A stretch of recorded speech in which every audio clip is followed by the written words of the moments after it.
And we're back on another exciting episode of Starfleet Boy, where we have a casual and informal conversation about Star Trek. Today, we're focused on Star Trek Lower Decks, Season 3, Episodes 1 and 2. We got to cram them together because Starfleet Boy didn't have.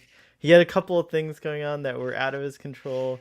He had to steal the Cerritos and do all these things and try to save Captain Freeman's reputation. So last week we didn't have one. So today we're doubling up and we're providing kind of like a discussion of both episodes 1 and 2. And I'm so fortunate to be joined by Marcelo and Braxton, my good friends. You guys, it's just nice to see you, but I get the bonus of start talking about Star Trek with you guys. So thank you for being here. How are you doing? I'm well, I'm thank good. you. Thank you for having me. It's Thank great you to for see you coming. guys today. Yep. And it's great to have these Sunday discussions on, and it's great to have Marcelo on, and we're gonna be talking about I think his favorite modern Trek show, right? Yep. Yep. That's That's awesome. right. I'm so glad that we get to have Marcelo a little more cheery. But to be fair, Marcelo, you do like all of the new Star Trek. You just like some more than others, and that's totally yeah. yeah. Yeah. The only one that really doesn't float my boat, and I've talked about it on this channel ad nauseum, and I won't go into it that much, but Prodigy doesn't float my boat that much. But We'll get you uh, there, Marcelo. Part two's coming up. It's Prodigy Part two's coming up. I have faith. I have faith in the heart in Prodigy. It's gonna win you over. uh, but before we get started, I just want to say a nice little shout out to the audience who's returning to join us for these Sunday broadcasts, and a quick little plug. It doesn't end. There's a lot of streaming now on the weekends for Starfleet Boys, so it doesn't end just with this. After this, we're gonna head on over to Trek Central at 4 p.m. Eastern, and I know a lot of my audience loves Dom, and I think Dom is hosting today. So if y'all want to go see Dom, me, and Fathery, poor Captain Jack's lost his voice, so he won't be on in this one. But I think he was screaming or something. No, I'm just kidding. He wasn't screaming at anyone. But yeah, so we're gonna tackle some Star Trek over there as well. So yeah, let's get started. Who wants to do kind of like a quick 1-2 punch episode summary of these first two episodes, Grounded and the least dangerous game? well, I can do Grounded, and then one of y'all can do the other one. I like that. Okay, that's fair. You do Grounded then. Well, Grounded takes place when everybody on the Cerritos is on leave because from last season, Captain Freeman got arrested for blowing up Packlet Planet. So basically, Boimler, Tendi, Rutherford, they're all on leave, and Mariner is basically obsessed with stealing the Cerritos and trying to prove her mother's innocence. So, um, and that happened. So one of you is gonna have to take the story because somebody just came home. Oh, no worries. Okay, So, so yeah, Mariner's trying to prove her mother's innocence, and she's kind of crazy about it. She thinks that she's her mom's only hope. She doesn't trust Starfleet, and so she goes on this crazy adventure to with Boimler, Rutherford, and Tendi to clear her mom's name. They try first accessing Boimler's logs on the Cerritos, which they're hoping, because he says that he records every single thing, even the captain's logs as well as his personal logs. But when they finally listen to them, there's just like these embarrassing like commentaries with him complaining about how he hasn't been able to pass gas in a long time. And I can't even finish talking about that part without laughing. I don't know why it affects me so much, but when that proves to be futile, they come up with another plan. By the way, they go to Bozeman, Montana. I forgot to mention all that, and that's how they even get into outer space. Anyways, that plan doesn't work out either, and they're about to be under arrest by Starfleet security. when finally Captain Freeman storms in and says she gave the order and clears our lower deckers. But alas, well, we find out that there's this awesome adventure that occurred off screen to clear Captain Freeman's name, and we find out that the Pakleds were plotting their whole plot was to destroy their home planet, so that they could be relocated to another planet with more resources, which is a typical like Pakled type of scenario to begin with. And so, yeah, she's cleared, but then we have a little intervention with our hero Mariner, and Captain Freeman's like, "Yo, I can't do this. I can't be the one that kicks you out of Starfleet. I love you too much." But guess what? Ransom doesn't have these family ties, and Ransom is out to get Mariner. He's gonna give her a hard time this season. So that's episode 1. Good synopsis, Starfleet boy. Way to pick up the football, dude. Let's we'll give a quick synopsis of episode 2 when we get to it, but let's get into the little visuals here and talk about the episode. What did you guys think of this first episode? I know it's a couple weeks now, but if you can recall how you felt about when it premiered and the return of Lower Decks and season 3 so far. It was pretty solid. No, Braxton, you can go first. Okay. So I love the opening of Lower Decks. I think that it's really beautiful. I was happy to have it back. Some a complaint that I had about the show is that it's derivative and it's like a love letter to classic Trek, and it's also derivative of other things as well. But I am going to stop that criticism because that's simply what the show is. So you just have to be along for the ride and what it's giving you. So I've accepted the show for what it is, and I enjoy the lighthearted tone of it. Marion is my favorite character of the show. Liked seeing her going on a mission. This episode gave us the super nervous guy. I forget what his name is, who was on the shuttle with him. Oh, Captain Gavin. Well, Mhm, here comes mhm, Gavin. mhm. Yeah. It also gave us Chief Denny. He was great. But yeah, this was the Cerritos, like without its exterior. Right, Um, right. uh, Hull plating looked really cool. I was happy to see it back. Nice. How about you, Marcelo? I was overjoyed to see it back. And the thing that I loved about this episode is at the start, we get to see Mariner interact with her dad a bit. And I love the fact that she is basically having a temper tantrum because she's so worried about her mom and she's obsessed with breaking things in her father's office. And she's like so obsessed with doing a Kirk, Grand Theft Auto of the USS Cerritos, a la the Search for Spock. Um, that she really doesn't trust in Starfleet. She doesn't trust in the process.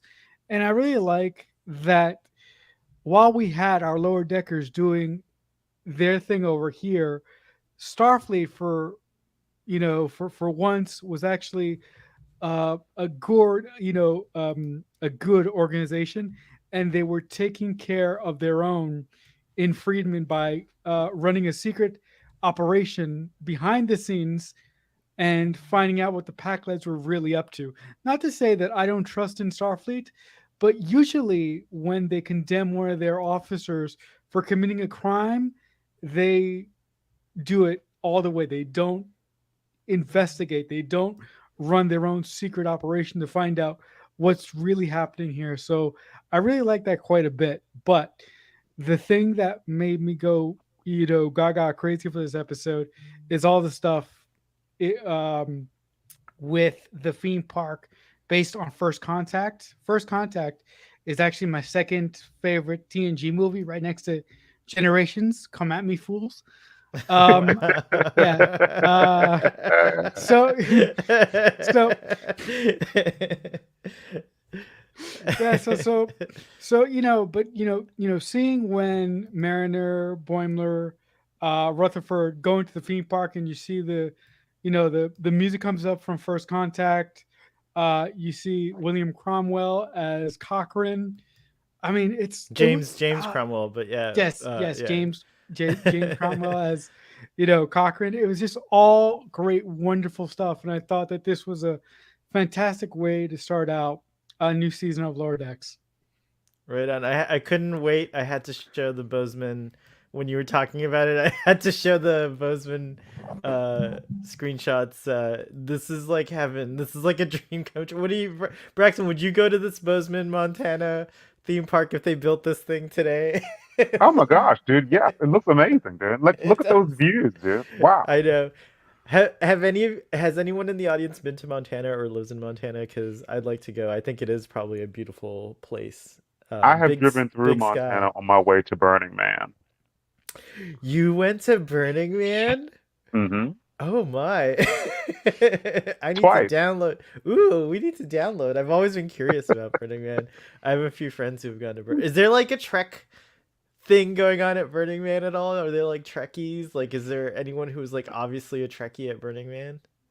Not obviously, but there are so many people at Burning Man. I'm sure that if you like got into some online groups and did like some like research on Reddit or something, you would find Star Trek. You would find Trekkies at Burning Man, That's probably. But cool. I wasn't, in touch with it at the time. Oh, gotcha, gotcha.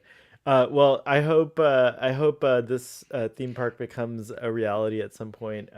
Because my lifetime, and it'd be cool if there was like a Star Trek version of Burning Man, like off there on the side somewhere. Like you could do a lot of things and theme it up to Star Trek. If you don't know already, I'm super obsessed with Star Trek, so everything goes through that lens. But well, I agree with everything you guys were saying. This is a good episode. Braxton, it's interesting that you're like when you were talking about how you're just kind of like having to embrace the show because you like I do remember like you saying like sometimes the callbacks and the references and all that can be a little bit like much to keep track of or just even just much like you wanted a lot of the stories to be just like new and like there was a lot of like references and stuff like that and love and yeah, Lower Decks describing it as a love letter I think is accurate. I will say that like I appreciated that like there are still a ton of references to obviously we get the Phoenix and like the Star Trek 3 references to stealing the Enterprise and things like that. There still are a lot of references, but in these first two episodes of Lower Decks like they just seem to like mesh better, and I don't know if that's just cuz we're getting used to them, or some of us are kind of like just like okay, this is what the show is, like I'm just going to move on. But for me in general so far, it's been kind of like it has been a lot more like, oh, Lower Decks, like, it spent like the first two seasons kind of establishing what it can do and what it's capable of. And now they're just like really like kind of like able to relax on that a little bit and present new stories. And like, we can focus on these characters that we've gotten to know. So I don't know. What do you guys think? So one of the first things that hit me about this first episode is that Mariner is like antithetical to my existence. So I come from a military family, and in my experience, kids that come from military families, I know you say that Starfleet is not a military, Starfleet I boy, know but I think it totally is. I revised my statement. I no longer say that. I say it's a service that offers security as well as exploration. Small Kids, victories, people. Small victories. We got to take them where we can kids get from small victories. military families can take instructions and listen to what their parents say. So I'm thinking that maybe because like their officers in Starfleet, like she was like unattended for long periods of time, but I don't know, like she seems so out of control. I think that kids from military families are very much in control. So that was the first thing that hit me about it. Like, you know what? She must have been a terrible child, dude. Somebody needed to whoop her ass, dude. They don't whoop asses in the future, Braxton. But some, but she definitely did probably need some. Mariner probably needed some attention. You're right. Like there might be some issues that we're gonna start to explore. It is really cool to see a person like Mariner, because I can relate to her. Because, by the way, full confession, I was a terrible child. I was a nightmare child, often referred to that way, and I know it. I actually know it. Like, I remember being awful to my poor family, my immediate family. However, I was very good when we went to other people's houses. so, so there was my parents at least knew if we went somewhere else, he would calm down and not be as extra as he is. So I can relate to kind of murder. I especially love this scene where she's leaving the office and she's just screaming and her face is contorting, and like she's just like, ah, she's so mad. Um, but yeah, I think we are. I That's the other thing that I like about this season so far, is that I feel we're going deeper with these characters and learning more about them. Like, it was neat to see Mariner with both her parents at the end of this episode, and like they're kind of at their wits' end, and they're just like, yeah, we don't know what to do anymore, so we have to we have to hand you over to this other person. Your fate is no longer in our hands, and that happens a lot of times, whether you're a military parent or not. I think there comes a point where you kind of have to let your kids fall or make that mistake, because they're just, that's the only way they're going to learn, maybe. So it is interesting that that happened at the end of the episode. um we got a couple of comments. Let's see here. uh Oh wow, lots of military. The military thing. Starfleet is military, and I'm willing to die on that hill. So, Win, win, win, win, win. You and me both. Starfleet is military. Yes, and gonna make and in shirts. fact, this is a reason. One of the reasons I think Captain Freeman does refer to Starfleet as the military in this episode. So that's like, I can't argue with what's on screen, right? Like, canon is canon, or whatever you want to call it. Like, continuity is continuity. However, I will just say there's a lot of conflicting things all across Star Trek, so uh, I'm just choosing no longer to fight that battle about the non-military thing. It's all right. Militaries aren't really bad per se. Like, I kind of was being hard on militaries for a while. Like, you got to have a defensive force in the rough universe of the future. I see Mariner like the child of school principal or a pastor who rebels in order to establish their individuation. Thank you. Stress Free K, great point. What do you guys think? It makes sense because both of her parents are high up within Starfleet, so it's logical that she would do something to stick out and do something to get her parents' attention, who may not have who may not have given that to her when she was growing up because they were so focused on their own careers.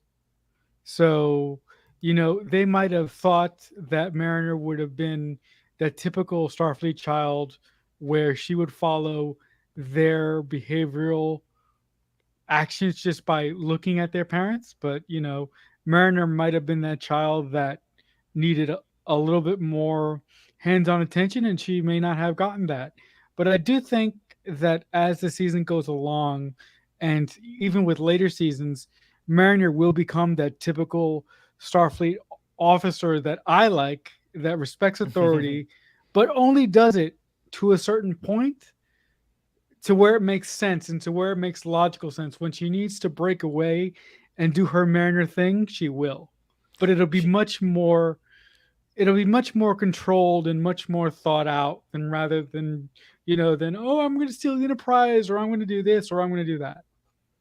One of the things that's important to remember, you just reminded me, is that like with any skill, you can kind of overdevelop that skill, and sometimes that skill can then become like a hindrance, right? And so Right. Mariner needs to develop. She's got the Maverick skill down pat, and then some, like maybe a little too much, right?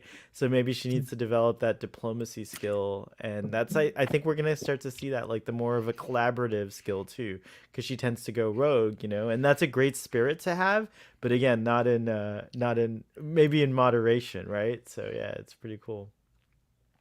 Um, oh, go ahead. Also, I would love to see how Lower Decks would handle interpersonal relationships. Like, I would love to see at some point our characters get into relationships with other crew members or other aliens and see how that would affect their day-to-day life and see how that would affect how they approach situations, particularly within Starfleet. Like if you had Mariner with Jennifer, or if you had Mariner with Ransom, yes, I'm shipping them. I don't care.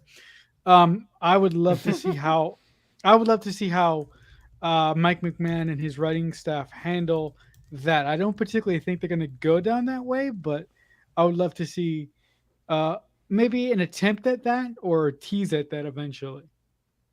I like that. What'd you guys think of the? We got a little teaser of this in the trailers, of course, and all the promos. But what'd you guys think of Boimler's family farms, the whole gag of the raisins, and and as Joel pointed out, yes, the various vineyard maidens or girls, I guess. Is this like a thing? Like, cause like I feel like raisins always have like a maiden holding a bushel, right? Like or something like that. Like, but yeah, what did you guys think of this scene in particular? Dude, I loved the Picard tease as the camera, came up on him from the back. I was like, oh wow, and then, of course it's Boimler. I thought it was interesting that he comes from a raisin farm. You know, I was telling you previously that possibly Boimler is on the spectrum, because he doesn't get contact, you know, and this is, one of the times that we're seeing that like the young ladies are flirting with him, but he can't read the deeper meaning behind their words, you know. But yeah, that this was interesting. I love the tease, and then I think that they're telling us more about Boimler, so I thought it was cool. I think definitely Boimler would be an awesome kind of uh, role model or figure for neurodivergence diversity. Sorry, I keep saying divergence because of the movie's Divergence, but for neurodiversity, because he definitely has he definitely has qualities that are quirky, like and so on and so forth, and he's definitely uh in this scene, you're right, missing some cues and things like that, so you can definitely read those things. I also thank you, Jay's correcting me there. Yes. I also caught something on this recent rewatch that I thought was interesting, and it's neat to see another character who, and I wonder if Star Trek will address this or bring this up, because I feel like it's a big topic of debate. Like people are really curious about how the Federation operates, how like a society operates that's a near utopia, how like a non a resource like an unlimited resource society that doesn't require money works. And so we've been getting these glimpses into this like deeper kind of like these questions from Picard. Like there was a lot of questions like, why does Jean-Luc live in Chateau Picard, and why does Raffi live in like a trailer at Vasquez Rocks, like where, like what, how is it like that Soji lives in this like fancy apartment, or like not Soji, sorry, Daj or whatever, and like how do people decide where you live if there's no money or like things like that. And there's a lot of cool theories and so on and so forth. But the bottom line is that like whether society has unlimited resources and anyone can live wherever they want, it's clear that there are still some privileges. Like these Boimlers, the Boimler family live on a huge ass property and like manage it, and granted they're providing a service which is grapes, but what if Sohail, Starfleet boy, wants to start a farm? Like, can I just be granted a huge tract of land somewhere? Like, those are the kinds of questions that I'd like to find out. But yeah, what? Sorry, that was like a huge soapbox there. But yeah, that all stems from this scene, which was hilarious. But but it made me think a lot about Star Trek and like the world of Star Trek. What do you guys think? I think it has a lot to do with your family lineage and what you were born into. I don't think anything in the pantheon of I don't think anything in the Star Trek universe is just given to you. I think you're either born into it or you get it from what you do within the universe. And although the Star Trek universe doesn't have money, I still think there is this baseline of class structure that some people are higher in the society than others. So maybe that's why Boimler's family can afford to have an entire grape farm, and let's say something like, just as an example, Jennifer's family owns a bunch of bars or whatever. So I still do think that it is possible that in this version, in the Star Trek future, they could have some sort of a class system that they go by. How they work that out, how they govern that, I have no idea, but that's always a possibility. As far as this scene right here, with Formula being annoyed and not getting the social cues, I didn't pick that up as him being neural divergent or him being on the spectrum. I picked it up as him being really, really annoyed and just not giving a crap, and him just not being happy where he is, and just being pissed and wanting to do something that actually is important by his standards. But And I thought, that's y- 100% supported by like the dialogue too. That's definitely yeah, there, but I guess I do see the subtext as well. right. But yeah, I see what you're saying. Right, but so that is how the scene played to me. Now, granted, I could see how someone like you, Starfleet Boy, or someone like Braxton could pick up on those, hidden, sort of themes that they were throwing with Boimler in the scene. But I didn't particularly get that when I watched this episode. I think I watched it 4 times. The Oh, you watch it a lot. That's great. yeah, the first time, yeah. I think I've seen about the same amount of times.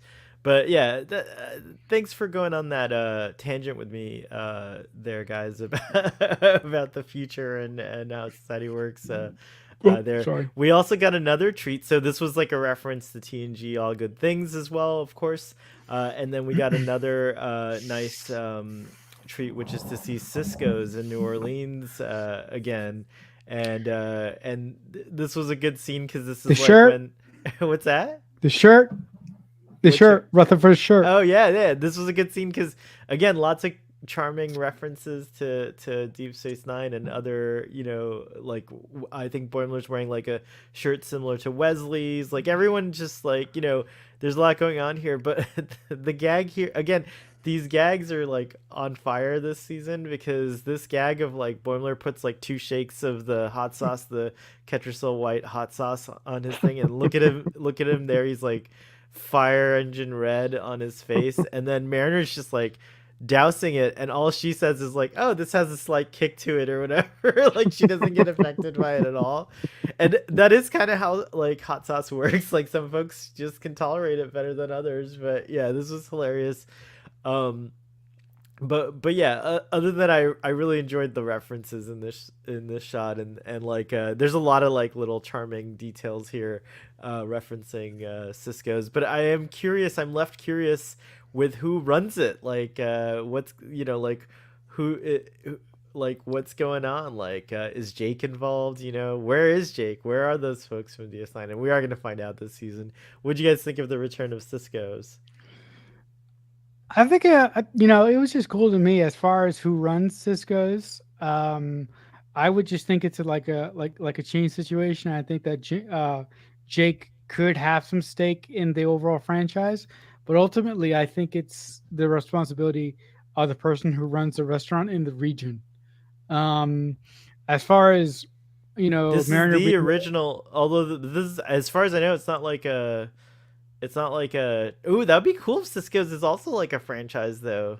Like, could you right, imagine you go to Free Cloud and you can go to Cisco's and eat there? Like, you could, you're yeah. on Vulcan and there's a version of Cisco's on Vulcan, like in the main city. That would be awesome. That's a good Yeah. idea. I like that headcanon, Marcelo. It's very Um, no, good.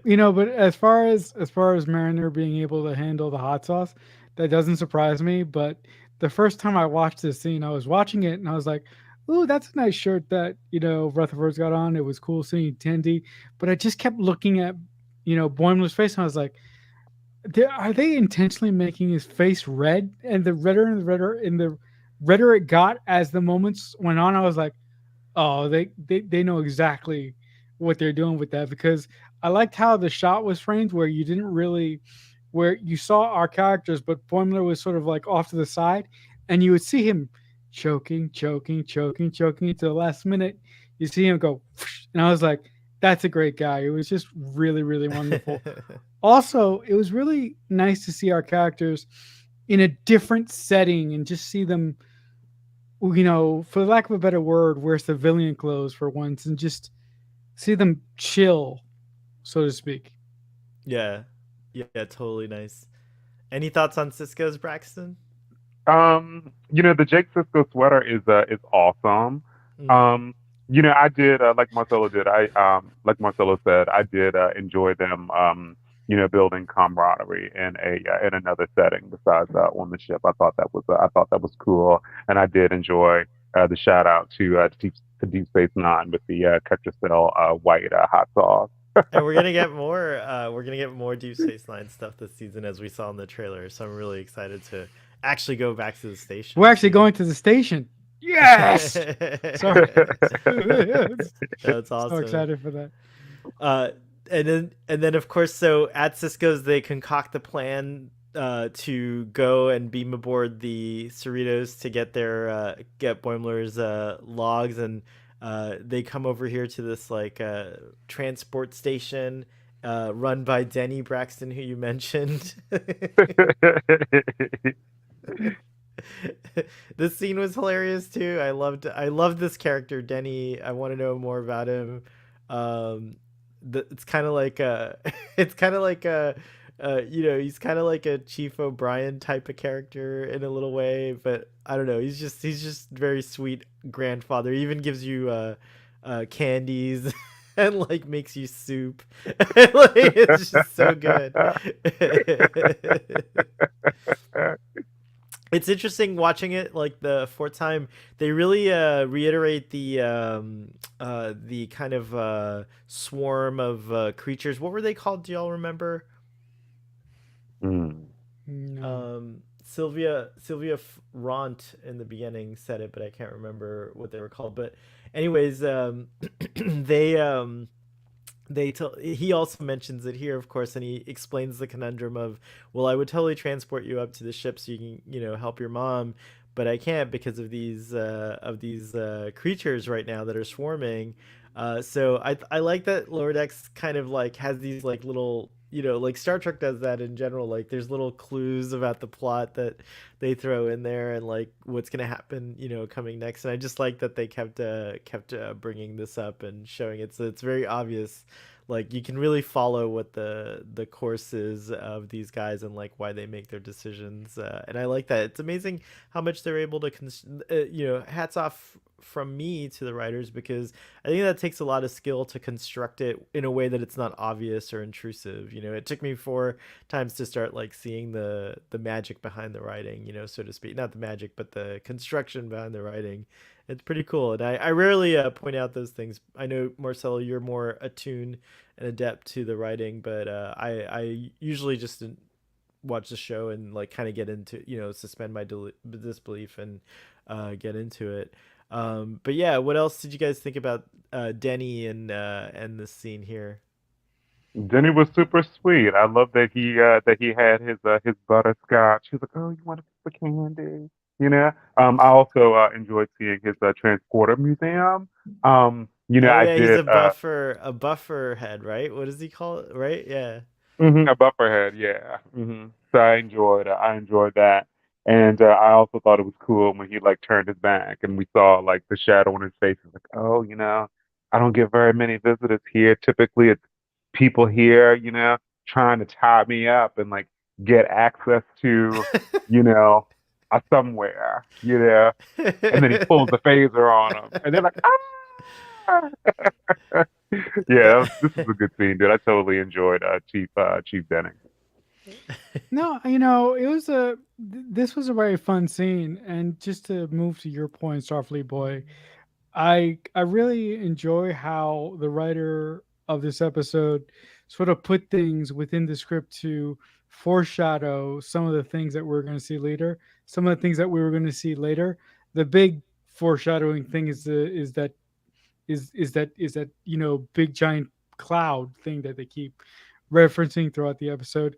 But I thought it was cool seeing someone who collected transporter technology, and to see our lower deckers have to come to someone who kind of works for Starfleet but is kind of put off to the side so they can get somewhere was really really charming. Totally, 100%. We already went over the Bozeman stuff, but I'll show it anyways. So their plan B is to go to Bozeman, and Mariner comes up with the idea to steal the Phoenix ride. And like, so they successfully do that. We get a really nice homage to Star Trek First Contact. Excuse me. Marcel, you said this is your favorite movie of TNG era, right? No, it's actually my second favorite. My Oh, first After favorite. Generations, right, right, Yes, right, right. That's right. that's why I You said, were "Come like, at "Come me, at fools." me." That's right. That's right. That's right. yeah, I but can't wait. I'll make sure to have you on our Generations watch along when we do it, and I mean, sorry, our Generations review discussion when we do it. That'll be fun. yeah. No, but I loved everything with this scene, but the moment that I just lost my mind is when the hologram of Cochrane says, "Oh, I almost forgot one more thing," and he pulls out Oh, the the CD, audio disc yeah. and he says, "Rock and roll." I just lost my mind, and I like this. I also like this character. I think his name was like Fletcher or something. That after You're he thinking of Fletcher from previous seasons, but this is Gavin. yes, Gavin, not Fletcher. He looks like Fletcher, kind of a little. But seeing this civilian go up with the crew unwillingly and then losing his mind, then stealing a basic ride of the Phoenix was just cool. And the Phoenix was beautifully animated too. Just like loving, like they do a great job with the ships on lower decks. This season, it seems like there's even more detail that we're able to see and more kind of stuff. Some folks complain that it might. I've heard some complaints that it takes you out of like it's too different from the rest of the animation style. I do not have that complaint.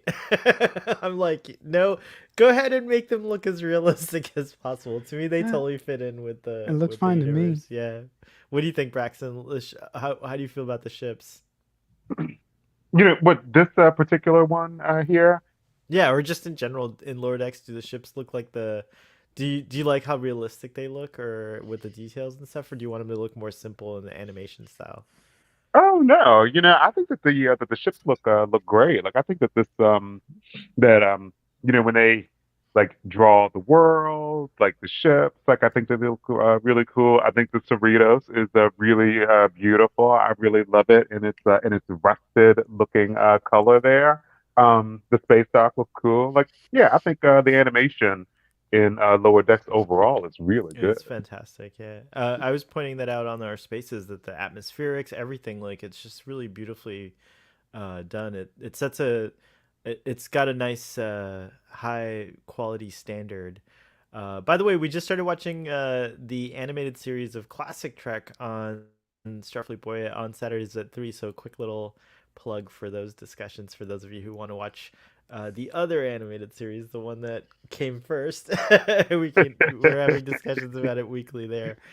I don't Um, know what you're talking about. That thing doesn't exist to me. I don't know what you're talking about. wow, No, wow. I'm kidding. I'm Them's just kidding. fighting words for No, some I just folks. yeah. I'm sorry. That series, I've tried to watch it, but it just doesn't compute with me. Sorry.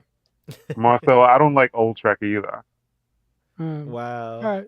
That's So okay. I'm To each I'm their not own. I'm not I'm not alone. gonna Okay. I'm not gonna shame you guys into watching classic Trek. No, it's just But that, it's just that when somebody says animated Star Trek to me, I think Lower Decks. That's all I think about.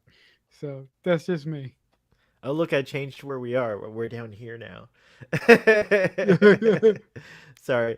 Anyways, going back to this was like I think the gag that I laughed the loudest at was when we started hearing Boimler's logs.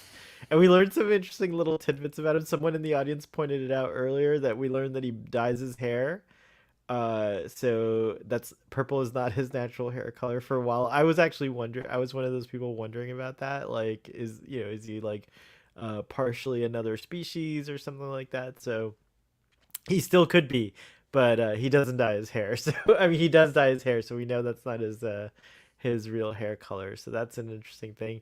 We know that Boimler likes to smell the captain's chair. Something he likes to do.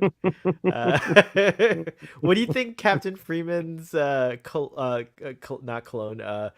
perfume of choice would be like? What do you think her chair and like her surroundings kind of smell like? If you had to guess, I'm gonna say Chanel number 5. That's Chanel. gonna, I would, yeah, yeah, Chanel yeah, number. yeah, Is that what Chanel. you're gonna say too? Yeah, Did you Chanel. say it because of the same reason as me, where it's like the first one I could only think about? There's probably some really No, no, great no, no, no. I fragrances was that. no. I was thinking about Chanel number 5. Also, I was thinking about that Celine Dion perfume that she makes, like, Oh, but I I can't could see really. Captain Freeman wearing that as well. What about you, Rex? Any thoughts on Captain Freeman's perfume of choice? And audience, feel free to chime in with any that you think she might be wearing. Oh gosh, dude. Pass. Okay, fine, fine. But anyways, he likes to do that. Something happened where he was blocked and he couldn't pass gas for a little while, and you just hear his frustration growing as he goes. And here's an instance where Boimler also, I guess, missed some really important like social cues. Like he thought like these are all great. Like there's no reason to be embarrassed about these or like to keep them a little more private or whatever. And you can see I love the reaction as his friends are listening to these logs, and then he's starting to realize, oh wait, maybe there's like something I'm missing here, or maybe I shouldn't be so detailed about my personal life in my logs. And I thought this was just great. Yeah, as far as Barnley with his logs, I'm like, dude, just come on. You can't really. You're gonna log about something like this. But I was like, that was a little bit much for me. That was there. Were two parts in this episode where I went foul. First was when that little kind guy who was collecting the transporters, pointed a phaser at our gang, and they kind of just melted. That moment played to me as like a little bit too much. In this moment, I was like, I think Boimler would have known better not to be this detailed in logs that potentially Starfleet could get access to. Like if I he had don't his think own, so. I don't think so. yeah, I disagree. I disagree. I think this okay. is so Boimler to me. Like this is like such a thing that he would do. But sorry, go on. Well, but I just think that Brad would have been a little bit more selective when he, knew that he was putting logs on, Starfleet's servers, so to speak. But hey, it's all right. I'll tell you one thing that I think. I think future people in general are very have a different feeling about privacy You know, and technology than we probably do, because by then what I imagine is that like humans have figured out a way to like kind of coexist with intrusive technology, or at least block it in certain situations. So I have a feeling personal logs, maybe they're not, because they had to come to, well, that's because everything was damaged in the main log file. But notice like Boimler's leaving these logs on a pad. Maybe this pad is like off the network or something, and that's an option that you have. Like maybe you could actually like take it off the Wi-Fi, so to speak, or choose what gets uploaded to Starfleet servers or whatnot. That's just my impression of like how it works in the future. So I think he would. There's a possibility that you could leave like these deep personal, like really, like I don't know how deep it is, but these very personal like tidbits in your log, and it wouldn't matter. Like Starfleet wouldn't see it. you know what? I take that all back because Ooh. I no, no, no, no. I take that all back because I have a podcast that I've been running, my personal podcast for a while, where I say completely personal, deep things about myself, my family, my emotional state, my sexuality, and I just leave it there for anybody to hear. So I take that back. So I take this back. Cause yeah, I could see I could totally see how somebody like Boimler could do something like this. By the way, for anyone who's interested, now that Marcelo dropped a nice little teaser for his podcast, you can check it out. It's the Red Wall. That's the one, right? Yeah. The Red Wall podcast. We're, uh, season 4 has about 4 more episodes left in it, and new episodes of that season drop on Wednesdays at 8 a.m. Eastern Standard Time for like the next 4 weeks. So yeah. We got some we had some interesting fragrance choices. I like that I like to imagine that Captain Freeman wears Old Spice. Actually, I kind of want her to smell like Old Spice. That's really awesome. Like I don't know why, that's like that's my favorite one.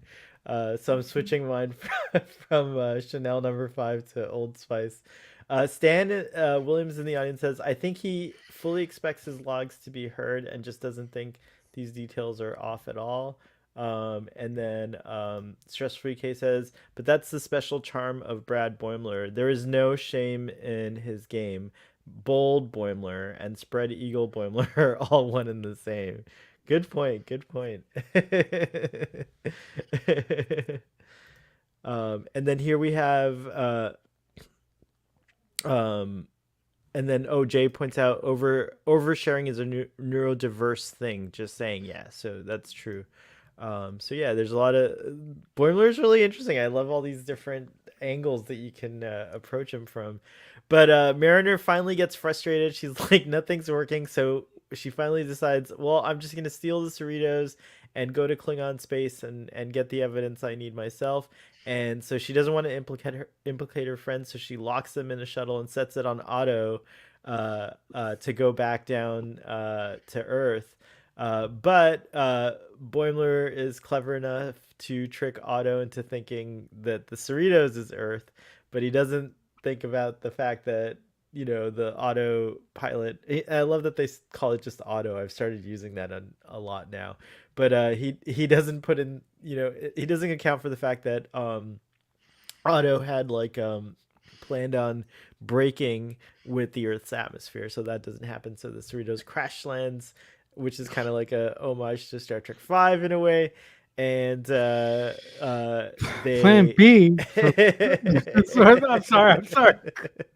Plan C. We're on B. Plan C now, by the way. Plan B. This is like Plan C or Plan D actually. So, which is it's a good skill to like be able to pivot. But we get this funny gag with Gary sitting here bored. Nothing ever happens on the moon space dock. But then you get the Cerritos fly by and he hits the red alert button.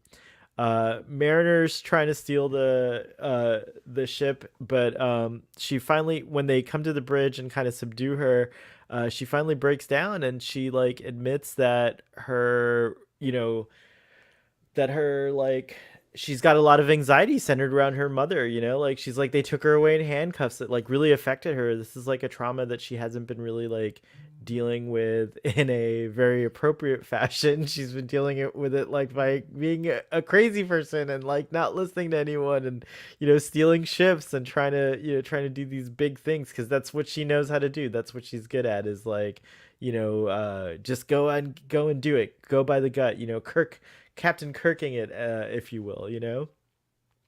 So this was like awesome. 3 seasons later, I think this is the first time we see Mariner kind of, her character, break down in this manner and kind of like have a moment of vulnerability in this manner, where she kind of like, like she's done that before where she realizes something and she'll like share her vulnerability, but I don't think I've ever seen her cry. This is a very powerful moment in Lower Decks.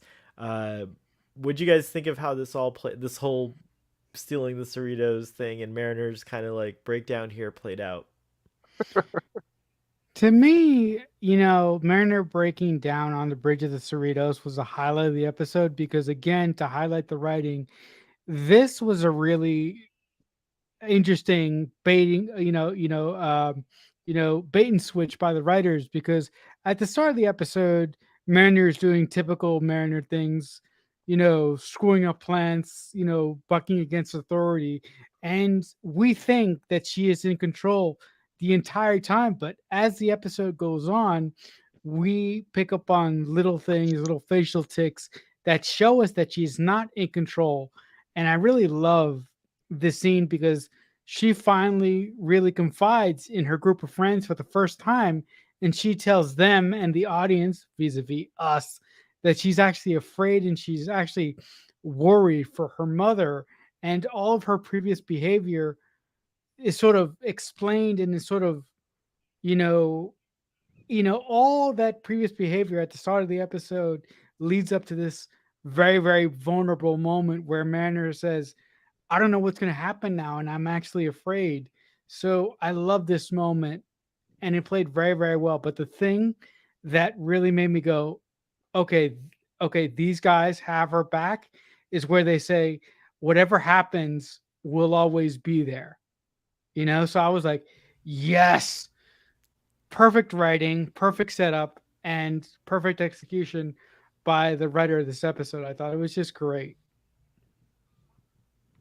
What about you, I don't Braxton? know if tears are an excuse for the way that she beat her friends up like that, dude. Like, I don't know that I would have been that quick to forgive her after she like punched me in the face and stuff, kicked me in the crotch. I don't know, dude. Oh Um, yeah, I forgot about that. I forgot about that.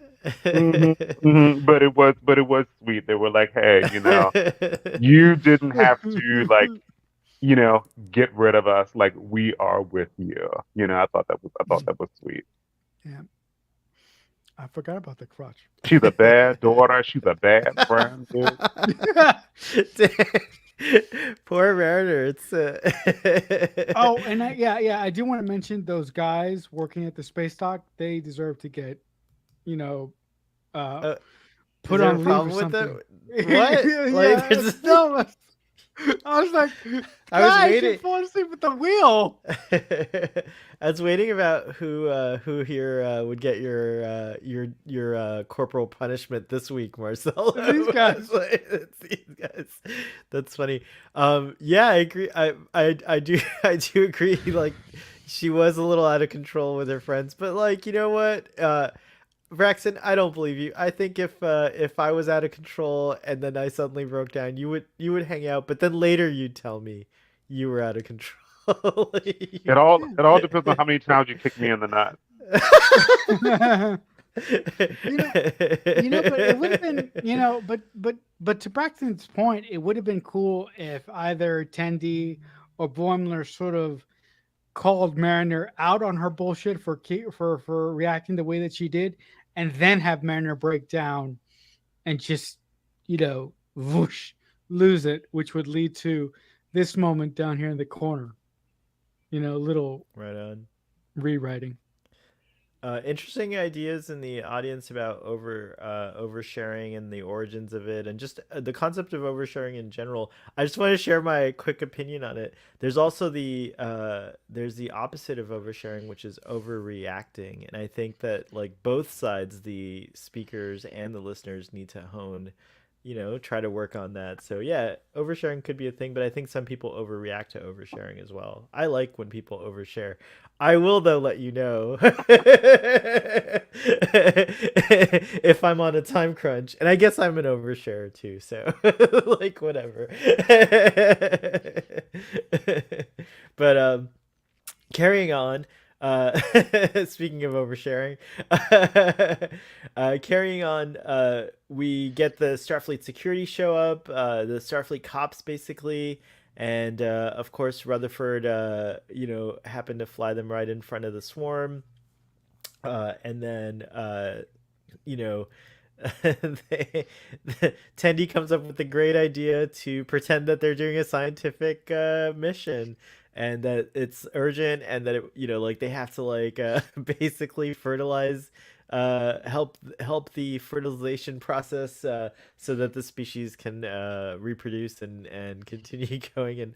And Boimler, in typical Boimler fashion, is getting sucked in and out of one of their orifices, and so it's just, this was like, I was very pleased because it's just classic Lower Decks being funny and cutely gross, if that makes any sense, because it is cute. I mean, those things are cute, but it's gross. It's gross. Yeah, it's gross.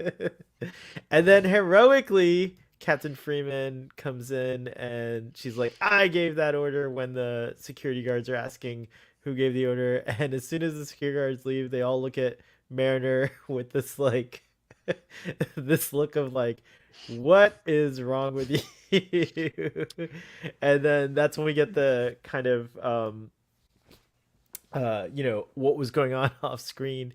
And Tuvok. we yeah, we get Sorry, Tuvok, we get sorry, sorry. Captain the captain played by Kelsey Grammer, Batesman, and then we find out what the actual plot was from the Pakleds. And I think this is interesting because now that it's a couple weeks later, I've had a chance to check out some of the comments and internet Discord, and some people absolutely love that this takes place off screen and wasn't the focus, and that we just kind of quickly ended this like cliffhanger from last season in this just like wrap up of this montage, if you will. And then other folks are really digging it. I'm in the really digging it camp. Like, I admit that like upon first viewing, I was like, oh, maybe we could have seen some of this stuff because it is so damn cool. But when I thought about it, I'm like, this is just so perfect for Lower Decks. The show's focus is on our lower deckers, so it makes sense that we wouldn't really spend a lot of time on the courtroom drama and all that stuff. I do want it from Star Trek: Strange New Worlds, though. I will be more disappointed if we don't get it in there. But I really enjoyed what they gave us with this, and all, again, lots of references to previous Trek, but done in such a way that it's like it definitely serves the plot and it's funny, and it's all good for me. What did you guys think of how they like kind of executed this big uh you know uh wrapping up of the bow of last season's big cliffhanger and stuff like that? Starfleet Boy, my thought was the same as yours. Like when I watched it at first, I was like, oh, I was looking forward to seeing how she got out of it. But then later watches, I was like, okay, well, this is like very lower decks. Like the lower deckers wouldn't have been involved in that high level officer stuff. So, we just didn't get to see it. Like we just, heard it in like 30 and in like a 30-second story, So I thought it was cool. Nice. Yeah, I thought the way that Lower Decks wrapped up the big mystery between the Packlets and the Federation from last season was very typical of Lower Decks because, as Braxton just said, the focus of the show is on the Lower Deckers, and 98% of the time, the Lower Deckers don't know what the hell is going on. So that was very, very indicative of having Starfleet work on this top secret investigation, behind the scenes and not telling the lower deckers. So you know, that this whole thing really, really, made sense to me from the time that I first saw the episode till when I watched it just a couple days ago. And I liked it because it was in step with what Lower Decks has been so far in the way that they handle story. Um, but yeah, I really like this scene that we're going to talk about now, I guess.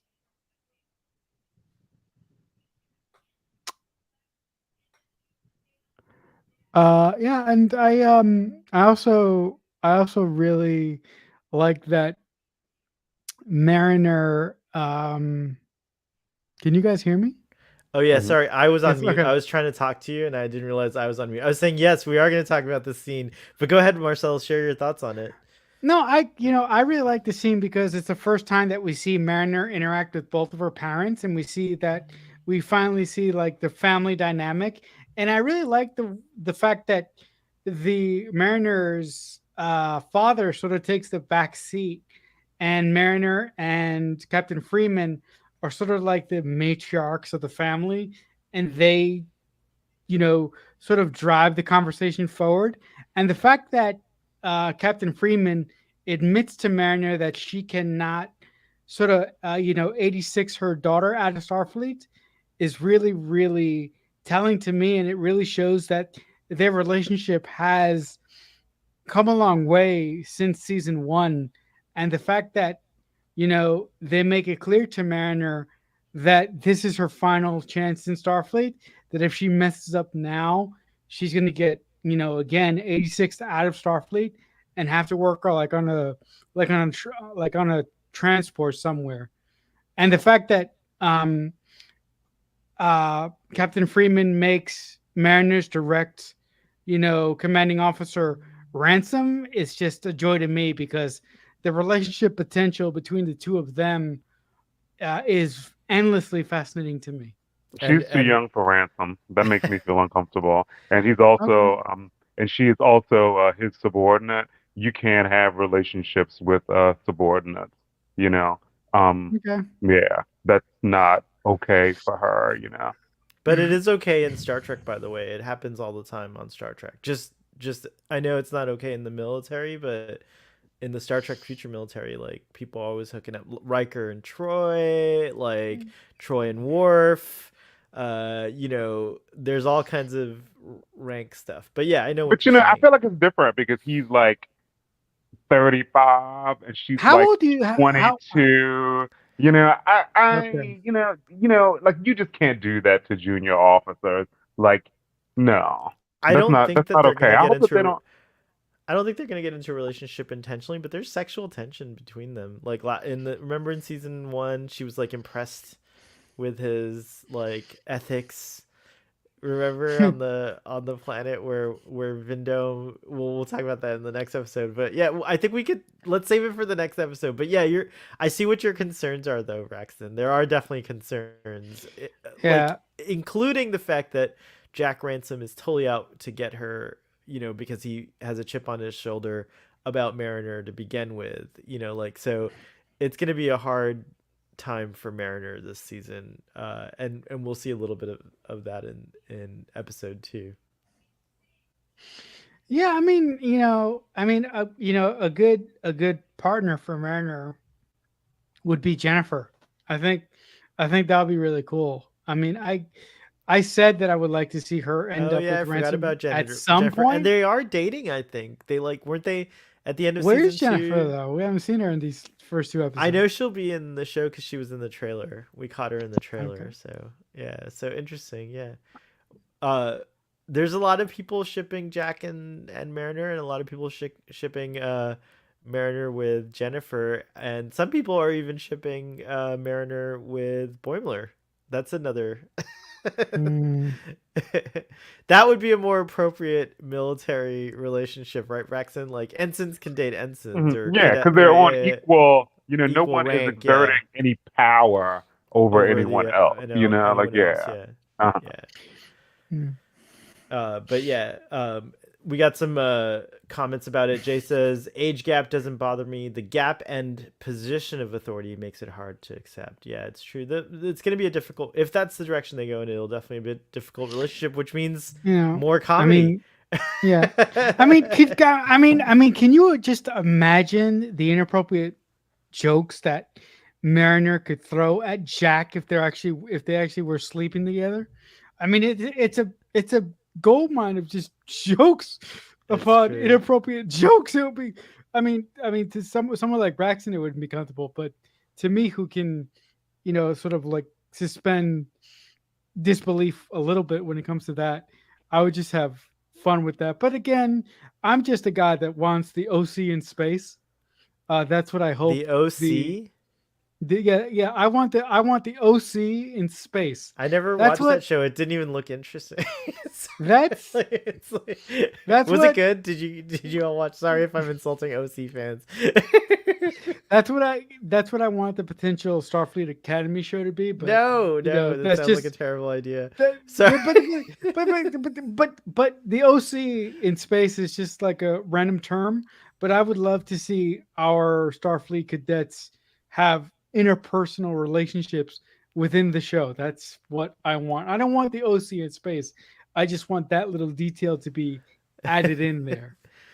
I guess my last thought on this episode, as well as this moment here, is that it is interesting that I really appreciate that we got to see Mariner with both her parents. Up until now, you just kind of saw the Admiral on the view screen or checking in every now and then, but like we actually got to meet him. We learned his name is Alonzo, which is cool. And so, yeah, there's like a lot of neat things. We got to see the captain and the admiral. By the way, I think they handle their gap in responsibility, gap in rank as well as their relationship pretty well. And this must go on a lot because let's say you start a relationship when you're both ensigns when it is appropriate. It's possible that like one partner, once you're already coupled or together, it's possible that one partner might go into the admiralty and another partner might stay a lieutenant or something like that. So typically you just don't get assigned to the same thing. So I imagine that Admiral Freeman doesn't really give orders to the Cerritos um, or to Captain Freeman, so they don't report to each other, and that's probably how they handle it. And you kind of see that evidence in the show. So yeah, there's a lot of different ways that they approach these things on Star Trek, and it is interesting to see family dynamics. One of the neat things about TNG era in general for me is that it really does start to kind of focus on dynamics of relationships and families, and that's both found and biological families. So very cool tradition of the newer Star Treks. No, but the other thing that interpersonal relationships could do, specifically with lower decks, is that it could hype up the drama factor if some of our characters were actually dating each other when they were put in perilous situations. So, you know, it's possible. I'm with Exactly. Jill. I don't need the relationship. Uh, Well, Star Trek has always kind of done a good balance, I think. And again, it's not just romantic relationships. I think Star Trek tries to showcase a lot of different types of relationships, including non-romantic and non-sexual mhm, relationships. So mhm. Oh I feel yeah. like that's one of the things. Is Star Trek kind of gives there's so many different little facets and focal points. It's pretty cool. We end our episode 1 debut return premiere, sorry, with a typical cute and sweet moment of the lower deckers together cleaning sploof. Cleaning the yuckiest things. Like cleaning up their mess. And then we find out space travel was just too much for Captain Gavin, so they intercept him and they're trying to take him back, and voila, that's a wrap on episode 1. Before we go to episode 2, and I realize we went like way over time on our episode 1 discussion, so we'll try to keep it snappy for episode 2.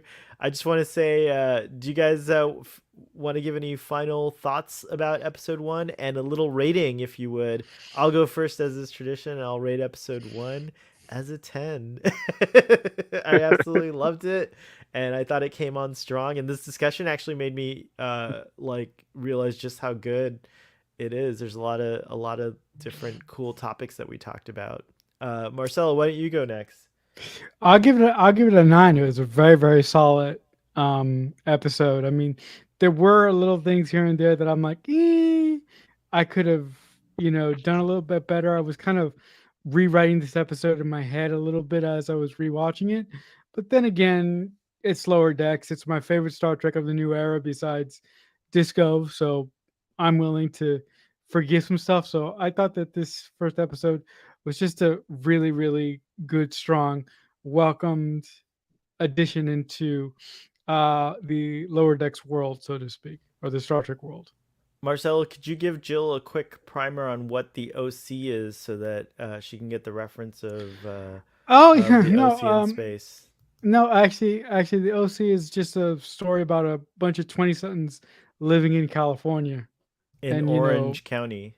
yeah, in Orange County, yeah. Which I think Orange County is known has like a reputation of being a very like kind of affluent and sort Mhm. of like bougie area, right? Is that right? Yeah, yeah, Okay. but I just want to look before we I just real quick I I want to really emphasize that I want Starfleet Academy to be filled with interpersonal relationships, but I don't want that to drown out the overall message of what Star Trek is. I just want relationships that could potentially heighten the drama of a potential Starfleet Academy series. Cool. I don't think we were explaining what the OC is, so I'll just say, Jill, that basically it's a melodrama. It's like a melodrama. It's a melodrama. Yeah, that's like kind of a good way to just describe it. So Marcelo wants a drama, like Yeah, Star Trek. Yeah. younger Mhm. focus on younger characters, Yeah. uh, 20 somethings. 20 something show. So yeah. Hmm. Braxton, final thoughts and a rating. Oh wait, what was your rating? 9. That's right. Braxton, final Nine. thoughts and a rating.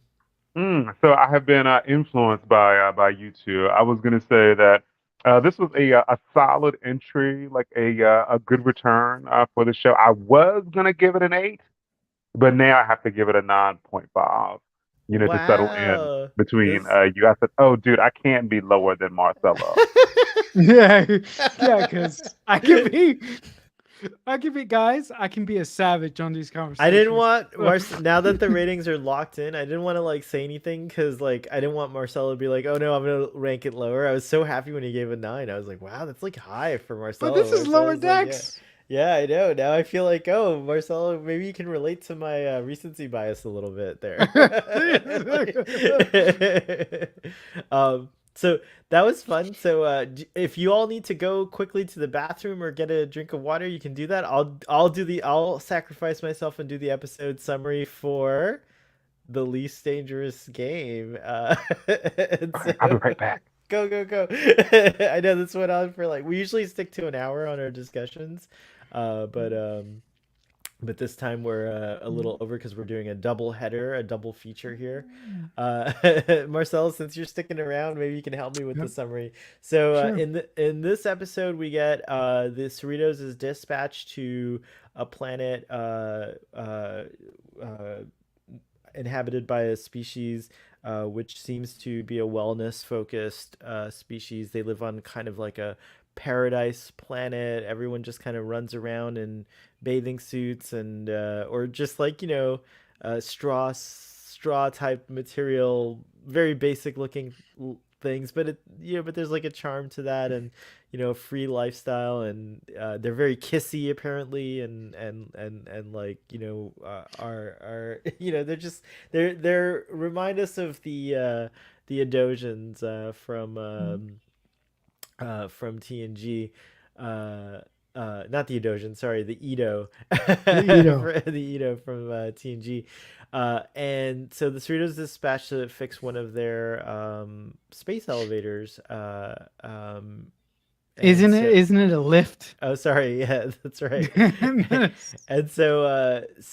Mariner and Ransom Ransom. and Billups and Rutherford are Rutherford. assigned uh, to this mission, and Ransom on the fly just decides, oh well, you know what, we're gonna mix things up, and the people who go down and normally do the diplomacy stuff are gonna be the engineers, and the officers who normally do the diplomacy and admin stuff are gonna fix the space elevator here, and so that leads to a lot of shenanigans. Meanwhile, on the ship, Boimler is having a crisis where he kind of doesn't understand why he's hasn't been promoted, and why he, his whole like life he's designed to kind of reach for the captaincy, and when he finds out that this other guy Vindom, who really in his mind didn't really do much, or wasn't really like worthy of it,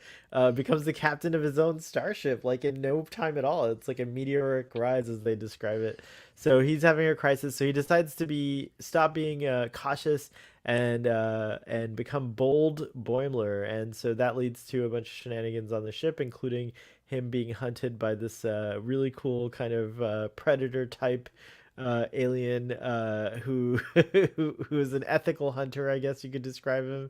And then you have a lot of cool moments throughout the episode. Again, just of the pals, and references. The biggest of all was General Martok here in the shot that you see on screen here while they're playing this tabletop, interactive role playing game called what was it called? It was called Batleths and Binox. I think I'm saying it right. Binox. So yeah, Basically, that's the episode basically D and summary. D Star Trek. Yeah, D&D Star Trek. So that's my little episode summary. I think I might have missed some stuff, but if I did, we'll fill it in during the discussion. What did you guys think about this episode? Why don't you go first on this one, Braxton? Oh, I thought this was a good episode, dude. I appreciated the beginning, with the D&D like game. I actually did not realize that this was an actual game that was released in the 90s. I totally missed that. I loved Martok in this. Um, and I also loved Cranch. This was a good episode for me. I like that Boimler. I like bold Boimler. He's like, these other things, like these decisions I'm making, like they aren't really working for me and aren't like driving me forward in my quest to be a captain. So I'm just gonna say yes to like all these things and do things differently. And I appreciated that. I thought the mission down to the planet was interesting. This is a good episode for me. I really liked this episode, and one of the first things that I liked was the D and D Star Trek thing, because when I was a kid, I had this random VHS where it was like a VHS to a companion to a Star Trek, board game where Robert Picardo would walk around the USS Voyager giving you directions. But I actually never actually had a physical board game, so all I had was this random VHS, and to see Robert Picardo walking around the USS Voyager giving me directions to a game that I didn't even have was always delightful. And I always loved watching that VHS as a kid, even before I was actually into Star Trek Voyager or knew what it was. But the thing that I liked most about this episode is seeing the dynamics between Mariner and Ransom on the planet once they get down there, because I really thought that Mariner was going to do her sort of rebel thing and only listen to Jack to a certain point. But the fact that, after she did the, I mean, I'm jumping a little bit ahead, but after she did the space jump and then having Jack come to his senses and realizing that that him and Mariner had to help Billups and had to help Rutherford from dying in that big giant lava pit was cool. But again, I just love the dynamics between Mariner and Jack in this episode. I thought that was really delightful, and to see how their friendship could develop in the future is what's most interesting to me about this season of Lower Decks. Very, very cool. Um, I'm so sorry, guys. I'm having a technical difficulty. Can you hear me? Yeah. Yep, I I can. can't hear you. Hold on one second. I'll be right Oh. back. Make it show. Make it show. I'll put the slides on. Marcelo, were you? Did you know that that was a game during the 90s, dude? No, I did not know that this was like an actual game that was released in the 90s. Was it like for Star Trek or was it like for something else? I don't. So it didn't have Martok. It had Galron. Okay. Okay. Hmm. Was it like a actual tabletop or like a CD-ROM sort of deal? So I think it was a tabletop game, but I also believe that it had like some corresponding video as well. I did not play it, I just saw it and on a couple of reviews, like people talked about the game and like they showed like a commercial for the game at the Hmm. time. But no, I didn't Hmm. play, dude. It totally slipped past me. Maybe it wasn't in the United States or something. Like the two people who talked about it, like one dude was Australian and the other dude was based in the UK. So like maybe we didn't get it here or something. We definitely Maybe. we definitely did have it here, but it was like I feel like there was this. I remember when it was out. Like I remember there were a lot of things like that, and I remember the Star Trek one. But I was thinking about it the other day, and it's like because it was like Klingon based. I was never into the Klingons when I was younger. Like I still Oh, kind wait a of minute. like to me. I feel like still the Klingons are not like of a great deal of interest. I've come to love them more. Like Worf was definitely the first Klingon that I was like interested in and like followed as a character and stuff like that. But like the classic series, it wasn't till recently when we did the rewatch, and now I appreciate Klingons a lot more. So, but at the time, I definitely would have been like, oh, Klingons, why don't they have a Vulcan one? And I would have been more interested in the Vulcan games. So I probably didn't pick it up because of that. But I do I remember them actually, being in the bookstores, Braxton. They were there. That's where you bought them too. I think at like Barnes and Noble or whatever. It had it. They had them there. yeah, I actually think I found the trailer for this video game that you're talking about. So Uh, that you guys, our friend yeah. Stan, who comes to our Twitter Spaces, and we do that on Thursdays. He. I think he was the one, or it might have been Trev. Posted the link to in that Twitter Space. He posted the link to the footage. You could go to YouTube, and it was really good to see it. But yeah, Right, right. but it Mhm. was yeah. These kinds of games were like I did play some. I can't remember like. And there were some trivia games that like when DVDs came out, do you remember there would be like trivia games with like a DVD assisted thing where the chapters, depending on your answer, it would go to a different chapter. It was very interactive. Yeah, no, Like I think that was the one with that was the Klingon game from the commercial that I found. It was like a CD-ROM thing, and it had the actor who played Garon, and it would be like a choose your own adventure kind of deal. totally. Look at Mariner, how miserable she is to be working under ransom. Like she's just like totally, she totally hates it.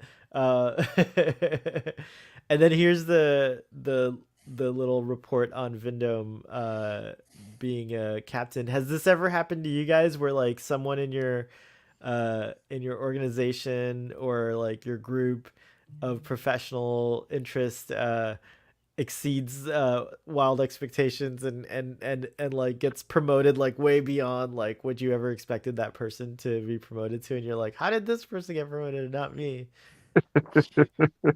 Yeah, no, when I was younger, I always had a problem with my friends achieving things that that I wasn't able to achieve for whatever reason. But as I'm getting older, I'm learning that everybody has their limits of what they can do and what they can't do. So this sort of kind of bothered me just a little bit on further rewatches because Boimler had that success. He had the ability to stay where he was and work with, Commander Riker on the Titan, but because of his, because of the way that he reacted while he was on the Titan, and because of certain circumstances, he wasn't able to do that. So this really made me it is upset. it is funny No, though, no, go ahead. Boimler. Well, it is funny that you mentioned that because He Boimler, had it. well, the like it's the part of him that like stayed on the it's like a clone of him that got to stay on the Right, like who's not like him. He's right, definitely like he's a different kind of Boimler. Remember he was more like Riker and stuff like that. You know, he was like right. very confident and like Mhm. more of like the kind of like person who would stay on a ship of like the Titans mission parameters, you know? Like it was just like it was pretty funny. But Brad wanted to come back to the Cerritos. He learned his lesson. I think is well, go ahead. Sorry, finish your point, Marcella. No, I just have one more thing to say. Does that look like Nero's space drill? Oh yeah, it does look a little That like looked like the Nero's space drill. yeah, No, but but it's actually a lift. It's a what was it? A oh, planetary. What were they? The full. Someone posted it in the audience to let us know. Hold on. It was up here. Orbital lift. So this orbital oh, lift is a little different from that thing because the arm part or the that long part goes all the way down to the planet. So you take a little lift up to space and then you're already in space. You don't have to take a rocket. You don't have to right. break through the atmosphere. Although I'm not sure what the reason why you would need an orbital lift is if although I guess these guys might not be Federation folks, but you know, for us, for the Federation, you hardly see this, but it is based on an actual concept called the space elevator. That's been in a lot of other science fiction, like you see it in Foundation, And Before it gets wrecked. Spoiler. yeah, before it gets wrecked. Yeah, exactly. And humans have thought of like real life humans have come up with concepts and have thought of creating space elevators or orbital lifts, uh, because even though it would take you a long time to get up there, it would be a lot less taxing in terms of resources than like the amount of like rocket fuel and all that good stuff that you need to send a rocket out into space. Imagine you could send like 100 people at a time into space. Like I feel like that's why they're they're pretty cool. Now, what does this civilization use orbital lifts for? Not sure. Maybe they drop victims off of it into the volcano, into the planet's navel. you like, but it is pretty cool. But yeah, Yeah. that's that. It does look exact like it does resemble in those scenes later the Nero's The Nero drill. drill. Yeah. Yeah, the drill. What did you guys think of Boimler playing all the different little activities that Boimler got into? The first was of course playing spring ball, which apparently this is a mistake. I'm still kind of like waiting to hear what Mike McMahon and company say. I haven't seen anything on Twitter, but both Fathery on Text Trek and Jurg on Twitter, I think, and several other folks who follow this stuff have pointed out that this is not spring ball, and spring ball looks a little bit different. It still has like cool technology looking interfaces, but this is just like regular future racquetball apparently. But anyways, regardless, he goes in here and he plays this intense sport and he's wiped out completely. And then and then he gets invited to sing in the choir, and I love this part because the dirge just this just like cracked me up. How everyone's crying because the song is so sad, and then it's like as they're singing, and then of course Boimler has gets a big moment there with Shax who says anything you need, just I'm a con badge away. We also get this creepy character Lundy, who who basically asks Boimler to pose for a painting, a figure painting, oil painting class. And Boimler agrees to do that, and he's like, "Oil me up." And meanwhile, on the planet, similar shenanigans are occurring with Billups and Rutherford getting into trouble. At first, they're like, oh, this place is great. It's just like a paradise. It's like a vacation, like and these guys are really friendly, and they make out with you and stuff like that. Uh, and again, going back to ship, I loved all this like intercutting between the two stories. We get everyone's favorite, I think, from this episode, Cranch, this crazy guy who's all about the hunt, but uh, and again, back and forth. Like that's one of the things that I really loved about this episode. The crisis kind of keeps escalating in both the A and the B plot, if you will, at the same time it seems, and they did a really great job of showing that off. But yeah, They what'd you packed a think of lot all of the stuff into this gags? episode. Yeah, they really did. What'd you think of all the gags that they were doing, both on the planet, on the platform too? I don't have all the screenshots in here, but on the platform and then also on the Cerritos with Boimler. I think the stuff with Boimler on the Cerritos with the Predator stuff. It was cool, and seeing how Krantz at first was like this, serious hunter guy. Space jump, favorite part of the episode for obvious Okay, reasons. I'll come Uh, back to this screenshot then for you. yeah, no. But yeah, so yeah, I liked all the gags. I liked how this episode was sort of like packed to the brim, but it really didn't feel like they were speeding through everything. It felt like everything had its moment and was given enough time to breathe.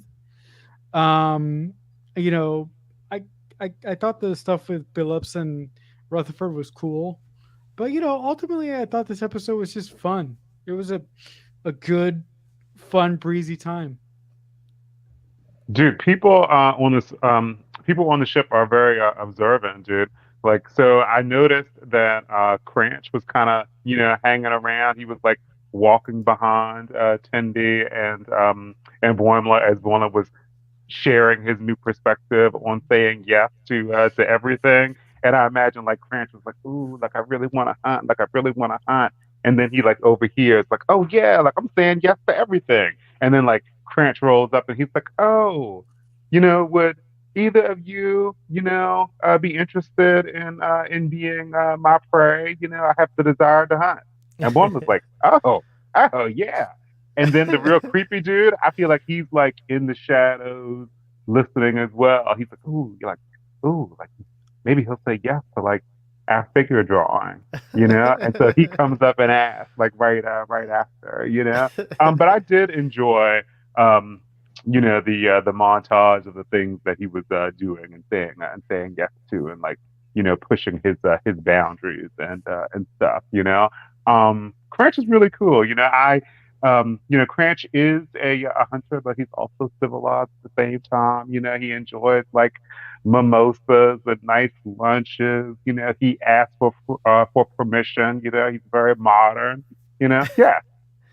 He do, He- although Joel in the audience points out that Cranch doesn't really get informed consent from his prey, but I'm gonna give Cranch the benefit of the doubt because Boimler was just like obnoxiously but eager that's the gag, to right? get that. Yeah, That's it's true. that's That's the I guess that gag. is the gag too. If he doesn't, Yeah. if he gets conformed consent from Boiler, then everything that happens doesn't work.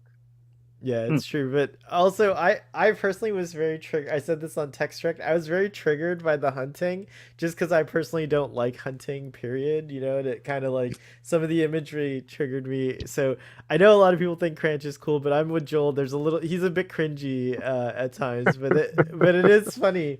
He is hilarious, especially Marcel. My favorite bit was when he breaks his tooth off and uses it to paint a line of blood across Boimler's forehead, and then Braxton was saying like how he walks backwards like slowly, and then later when he's like inhaling the fumes from the candles, his eyes turn like crazy and black. Yeah. It's so funny. He's a great character. He's a very creepy in many ways, but also very funny. So yeah, I really liked Cranch a lot. You know, uh, um, so one thing I was thinking about, I was just reading the chat. I was reminded how um how Jay said that Warner was like 135 pounds, like when he did the conversion from kilos to pounds, and that the creepy dude described Warner as a skeletal boy. I Right. don't know if 135 is skeletal, but it's certainly very thin. I agree. I don't know how tall Boimler is though. I gotta find out because, Maybe but Boimler's like 5'8". all right. Well, Boimler, his appearance is that he's scrawny for sure. But I don't mind that either. I think like whatever, like all kinds of body types are very attractive to me. So I find Boims to be acceptable as well. But it is interesting in our Twitter Spaces, like the idea. We haven't really touched on it here, but the idea came up, and audience, feel free to share what you think. But the idea came up that this episode seemed um, to be making a commentary on wellness and our perception of what it means to have a fit or healthy body or physique, and how like a lot of popular media doesn't take into account that there are different types of bodies, and there's a level of fitness, of wellness for each type of body. So yeah, there's a lot of interesting topics that came up. But yeah, go listen to our spaces if you want to hear that in detail, and also feel free to share what you think about those things. But I do think that like those things came up a lot in this episode because there's the whole thing about the wellness and the lava tubes, and like Ransom and his awesome abs, and then there's Boimler feeling like like being called skeletal for being his weight, and I've noticed a lot of people are like, well, and it varies also what we think of as attractive. So it's very interesting that this episode went into those places among all the shenanigans that that were going on. It's pretty wild. Do you guys have any other further thoughts on that? You know, the whole, you know, sort of subtext or what this episode was trying to say about different body types or what they were trying to call attention to, I didn't pick up on that stuff at all until we discussed it on the spaces.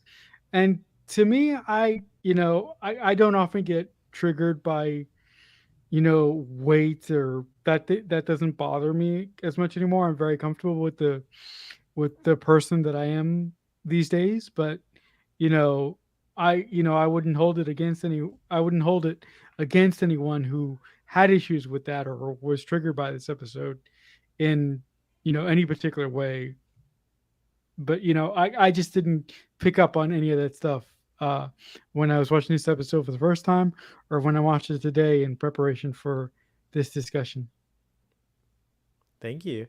Um, Jill in the audience is asking, does anyone else see a parallel between Cranch and the Vulcans? And she expounds to say, thinking more in terms of dealing with ancient violent impulses. Yeah, it might be something that like they do every like periodically or something like that's their healthy way of doing it. There's also a lot of discussion going on regarding Cranch for those of us like myself who take them a little more seriously than maybe we should. There's a lot of discussion about like, perhaps his species could use a holodeck to get these impulses out. But I think part of it is that like it's just same as like it's the same kind of argument as like for whatever reason his species, like this is like they're like kind of like how Klingons have they feel it in their blood. There's like a fire Like the to hunt. Herodian. Yeah, like this is like something so deep within them. So I would say in that sense, yeah, there's definitely a link with Vulcans and how they manage their impulses and stuff like that. So I like that theory a lot. But yeah, Cranch was a winner. Regardless of my critiques, I think he was a winner. All right, Marcel, here's your favorite Yes, guys, part. I love this part. And if you've been a long viewer of the discussions here on Star for the Boy, you know why Star Trek 2009, my second favorite Star Trek film of all time. This just gave me so much happy feelings. And the fact that Mariner disobeyed Ransom and jumped anyway, and then had to come all the way back up.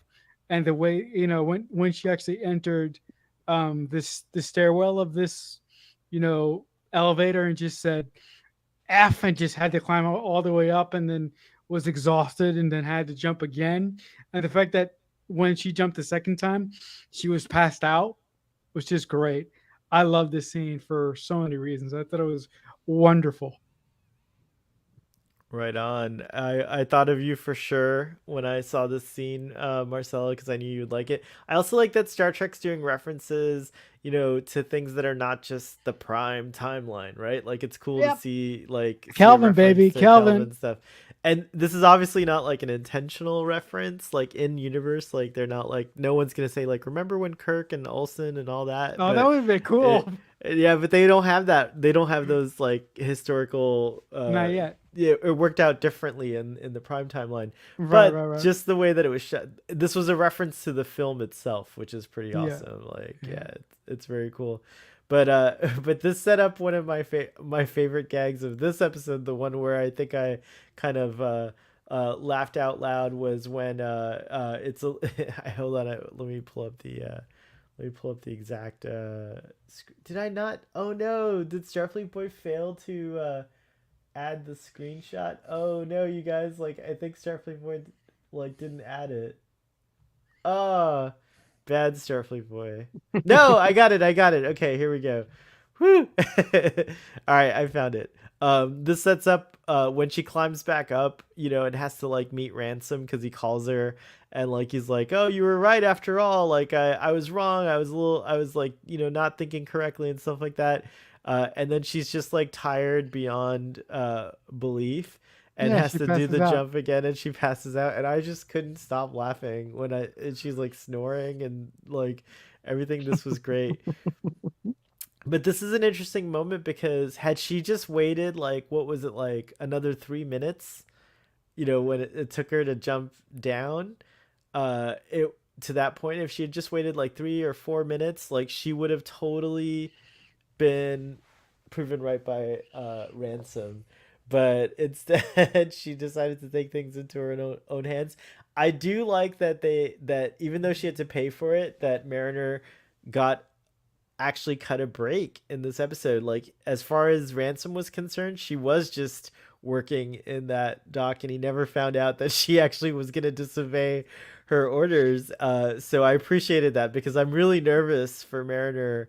This season, like I'm a huge fan of her character, and I want to see her like achieve whatever she wants in her Starfleet career, or maybe she's definitely not intent, but I didn't want to see her end up in the brig. Not another one. I'm like rooting for Ransom, and I appreciated that. What did you guys think of how all this played out? No, I think, I think that this season more than any others, I think we're going to see a deconstruction of Mariner as a character, and we're going to see her learn how to do her own thing, but do it within the Starfleet system in a way that she doesn't get, thrown in the brig. I think that she's going to learn how to use the system of Starfleet much better this season to become a better officer and become a better friend and become a better daughter to everybody this year. So I don't know. I don't know if that's going to end up with her being cashade out of Starfleet because she does something for the betterment of everybody else.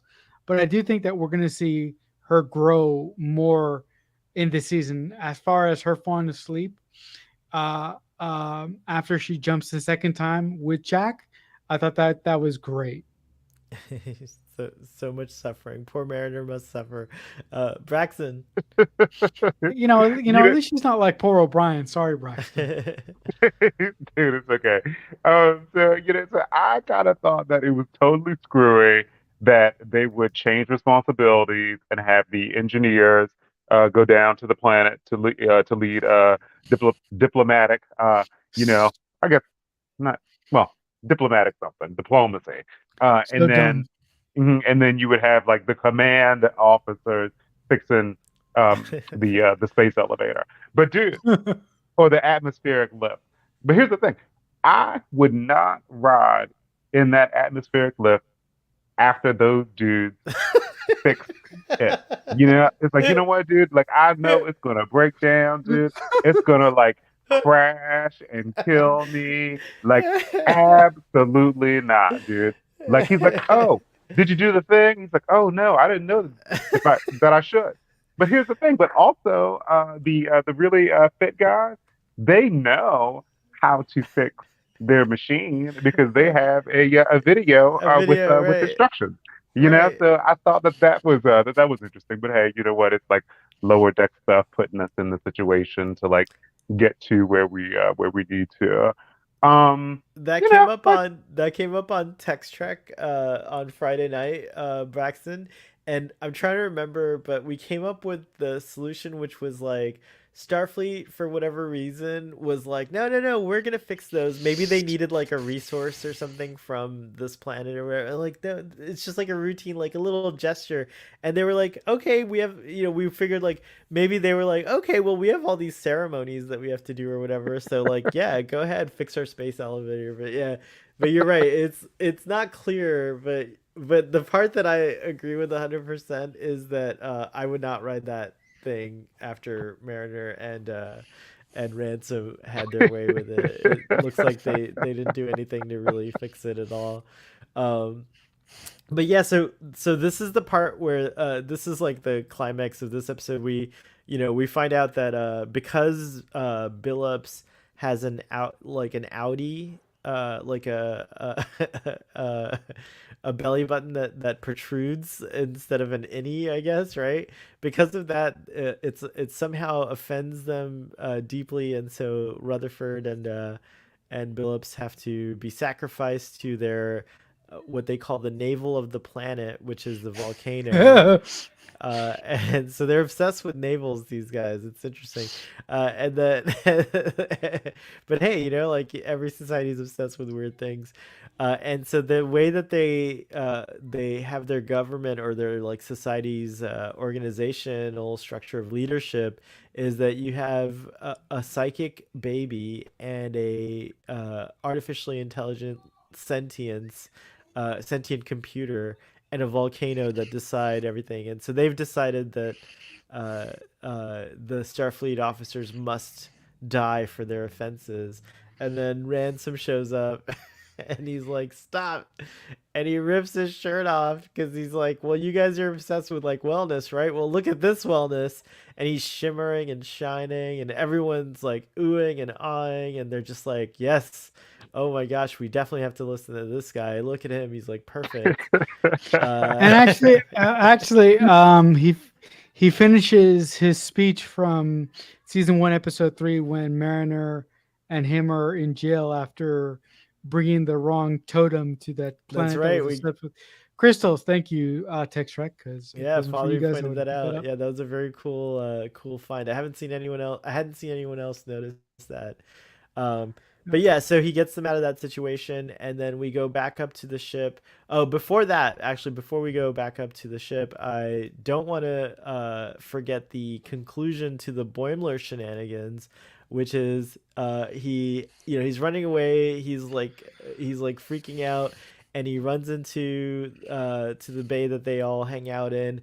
And the General Martok game, which is obviously like an AI, responds to this crisis that Boimler presents by saying, "No, you can never surrender. You have to do something." And so Boimler puts mud on his or dirt on his face and or oil or whatever, and he grabs a phaser rifle and he's like, "The prey becomes the hunter, or the hunted becomes the hunter." And he's telling this to Cranch, and as he's talking about it, Cranch just throws a spear at him, and then that's it. The hunt is over, and it's like,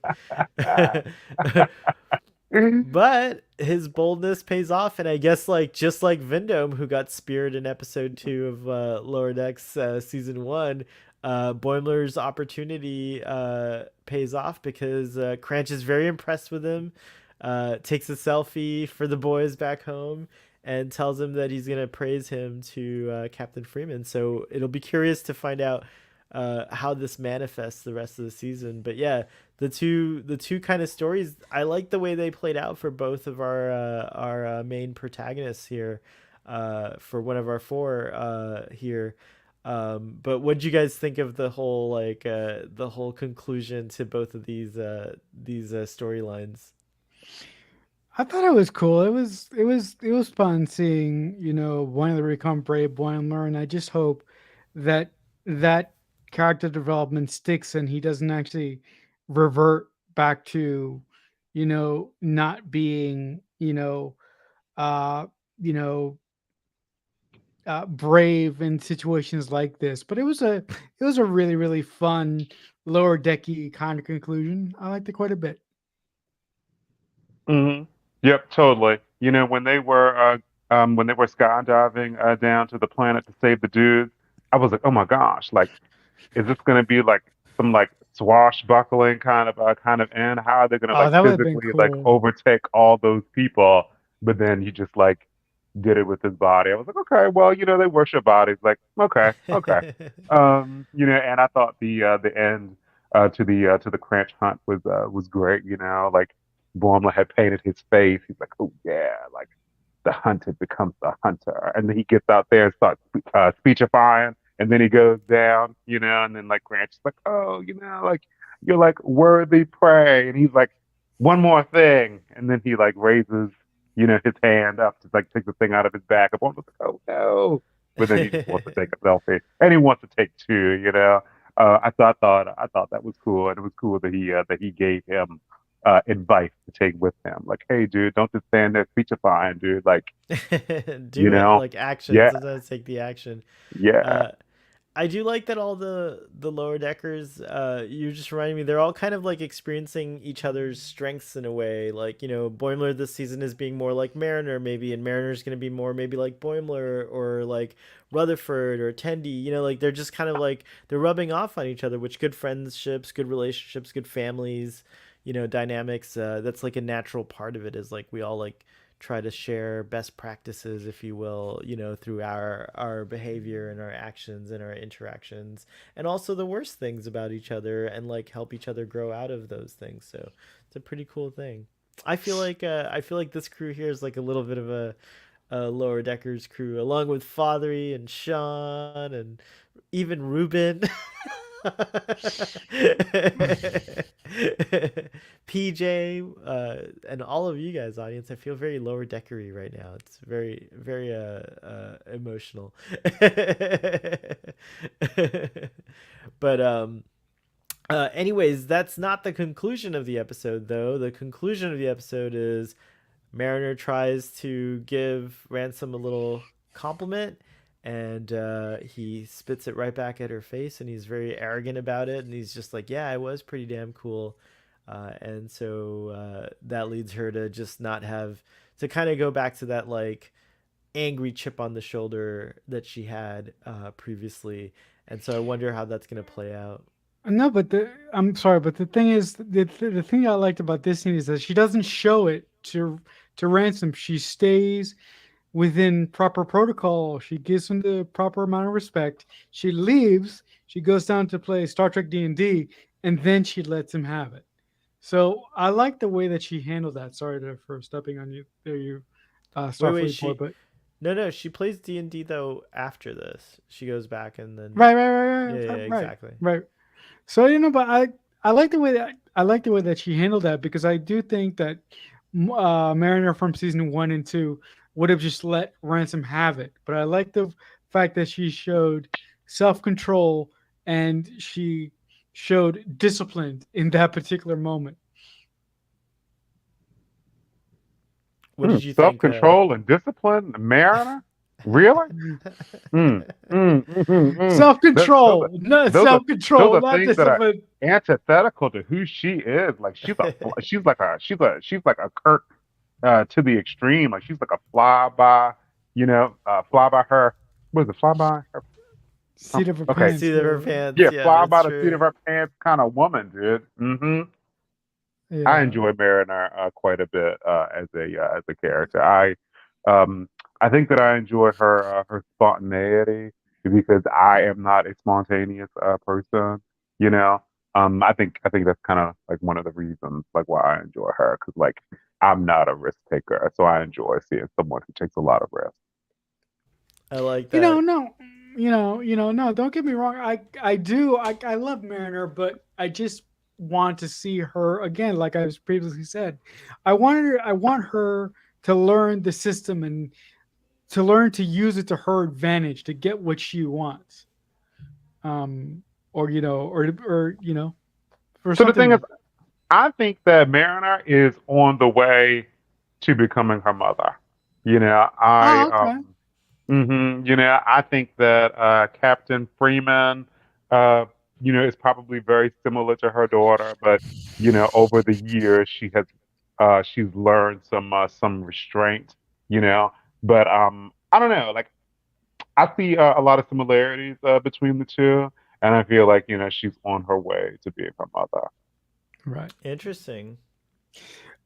Another thing I just want to say before I forget. A lot of people think that this series is going to go on forever. Most notably, the guy That right down here. Yeah, I want it Um, to. It's not that I I, think that's gonna happen. I, That's what I yeah, want. Yeah. I would love this series to go maybe 7 or 8 seasons, but no longer than that. Just wanted to put that in there. I've come around to that. I think that's fair because at first I was like, "Oh, I want it to be like, kind of the Simpsons where they have like 30 seasons or 100 or whatever it is, No. right?"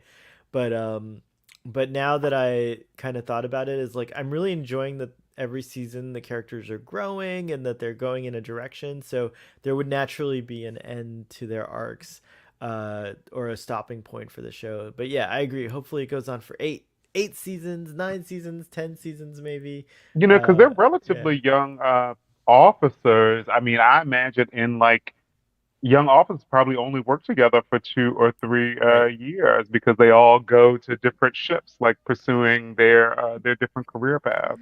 And I'm told that Mike McMahon wants to end the show right before the Mars attacks that you see in Star Trek Picard. So the Federation Day, you know, um, massacre, if you will. And so I think they also said that like the time is like very different in Lord. Like every season's Mm. not a whole year. Like it's just everything's maybe these first 3 seasons are a year, or something like that. So like the It, time frames are work a little differently than what we're used to in a Star Trek show, where we have the general idea that from season to season, like one season is like a year in the life of these people, but it's not the same. it would be cool if the final episode of the series was seeing our characters getting promoted to go and deal with that situation. I mean, that would be sort of like a scary, sort of an unknown sort of thing to put our characters into, and would possibly make us doubt their future. But that would be a cool little thing to see happen in the final episode of the series. Absolutely. I see in the chat one of our regulars is going through some pain and trying to type. Thank you so much for typing and being here. But hopefully, I see some cool solutions for speech to text. So hopefully that works. But also you can just send us voice notes and I'll play them on the air if you want to. No, I'm just kidding. I know. Don't worry about Voice notes? it. See, I could I see don't know how to do that. I actually why don't do know I how to is play. that- I don't know why how do to I do. why do I even have to be here? I could just send you a quick You just send voice thing voice all the notes. time. Hey, I'd be down to have a Marcelo moment in any of our discussions. That's So all you right. can That's you fine. can That's send a okay. Marcelo moment anytime It's you want to. okay. But yeah, great discussion, guys. We're coming up to 2 hours. I appreciate you so much. So let's wrap it up with our concluding thoughts on this episode and our ratings. Uh, I just was super delighted by this episode. I like was laughing, a lot. There's just so many great gags. But in addition to that, like seeing these 4 characters kind of going through their like day-to-day issues and trying to grow, and stuff like that is also something that like, both entertains me and fills me with a kind of growth myself, and like reminds me of struggles that I went through when I was maybe younger in different career moments or jobs or whatever. I find Lower Decks to be one of the most like kind of relatable and funny and just cathartic Star Trek shows around, and I'm really digging the vibe this season with Mariner and Boimler specifically, and kind of the bold Boimler and the kind of more, the more like having to acquiesce or not get her way Mariner. So yeah, this episode exemplified that, and kind of I think is setting us up for what is in store. And I like it a lot. So yeah, this one gets another 10 out of 10 for me. Why don't you take it next, Braxton?